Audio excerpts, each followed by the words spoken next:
This is worksheet 7.2, and I'm going to do some of these factoring problems. Number 33, first thing you want to do when you look at a factoring problem is decide what type of factoring is this. This, 4x squared minus 9, is a difference of squares. You have two terms that are being subtracted. They are both perfect squares. So pattern here is we need to know what the square root of each of these terms is.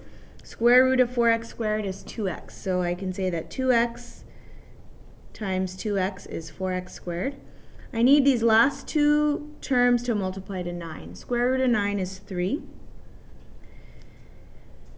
And these need to multiply to negative 9. So we know one of them needs to be positive, one of them needs to be negative. Now here, let's check this to make sure that we've answered it correctly. Let's multiply it out. So 4x squared minus 6x plus 6x minus 9.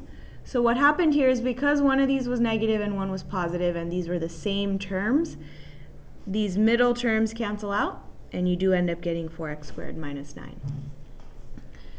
All right, looking at 35, here this is not a difference of squares. We also need to check whether there are any common factors. Here there are no common factors. So I'm going to go ahead and use the diamond method of factoring. The top, you multiply your a times your c, so that would be 4. The bottom is the b value, which in this case is 5. So we're going to try to figure out two numbers that multiply to 4 but add to 5. That would be 4 times 1. In order to factor this, I'm going to go ahead and rewrite my first and my last terms, 2x squared and 2. And then this middle term is going to get split into two terms represented by these two numbers. So 4x plus 1x. So again, the first and the last terms get rewritten. The middle term gets split into these two, so 4x plus 1x. Then I'm going to use factoring by grouping. This first group, we need to find a common factor between these, which is 2x, parentheses x plus 2. Common factor between these, the only number that's in common between these is a 1, and then times x plus 2.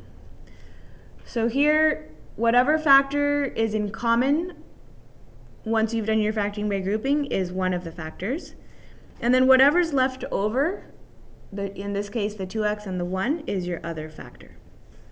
When you're done, go ahead and multiply this back out to check whether it's correct. This would give us 2x squared plus x plus 4x plus 2.